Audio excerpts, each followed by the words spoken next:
All right, model building fans, what you're looking at here is an old Aurora kit, the Hunchback of Notre Dame. Notre Dame, whatever it is. I always said Dame. Notre Dame. It is an Aurora kit. I don't know if it's from Aurora. I don't know if it's one of the re-releases. I know it was one of the glow-in-the-dark ones. It is not vintage. A lot of people ask me if I have vintage Aurora kits. I do not have any vintage Aurora kits. Everything I have is some form of re-release. So if I ever had an Aurora original kit, I wouldn't build it. It'd just be too valuable in the box, so I wouldn't build it. So I built this long ago when I was a kid, and I've kept it, and I didn't do a very good job on it. A lot of cracks and stuff like that. This is long before I learned how to do a lot of different stuff. It's been sitting out on a shelf, and it's just full of dust. I really got to get in there here and clean it out. I made a lot of mistakes with it. If you can see here, the nameplate is on the back. I actually needed to turn this around so it'd be facing forward. This is all done with testers, enamel, brush paint. Yeah, that's how long ago it was. I would never build a model like that now. All this would be sprayed, and then some brush paint probably for the skin tone. It's interesting that I didn't use the glow-in-the-dark aspect of it, which I almost always did back then, because I like things that glowed in the dark, but I wanted to, I guess, to look more like the Victor Hugo's original character. I think this is Hunchback of Notre Dame based mainly on maybe Lon Chaney's version, I think. It's hard to say. You look on the face, I did a terrible job on it. But for the era, when I was just a kid when I built this, so I didn't know anything, you know. This is all we knew how to do back then. In fact, that's kind of an elaborate paint job for that time, where I was usually looking for model kits where I had to do as little painting as possible. This is before I knew how to use spray paint, so it's a terrific kit. It's the only time I've ever built it. I did not buy any of the re-releases until recently. Doll and Hobby, not too long ago, put out a version of it, and I was able to get that from them, and maybe one day I will build it, but it was kind of pricey, so you know, I'm only going to have one more chance to build it. So Doll and Hobby puts out a lot of good stuff. They currently have the old Aurora Witch model kit available, but I'm trying to find it well under $50, and I can't find it in any place that's less than like $52, $53, and that's just more than I can really spend on a model kit right now. So there it is, the Hunchback of Notre Dame.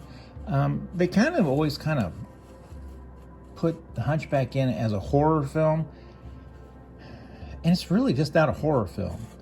I don't know what you do. I think it's more of a drama than it is a horror film. I guess they consider it a horror film because you have a Quasimodo here, is a person who suffers from some ailments and stuff that gives him a hunchback and some deformities, which at the time would have been seen as, you know, horrific, I guess. Unfortunately, he's he is a victim. He is not a monster in any way, by any stretch. Many great performances of the Hunchback have been done over the year. Of course, I mentioned Lon Chaney, and what was his name? Laughlin. Didn't Laughlin play him in a really good version? So Esmeralda and Sanctuary. So I don't know if kids even know who the Hunchback of Notre Dame is anymore, unless they watch the Walt Disney version, which this is very much different than that. So there you go. Here's a throwback model kit from many years ago. Like I said, I kept most of my model kits. I did not lose many of them.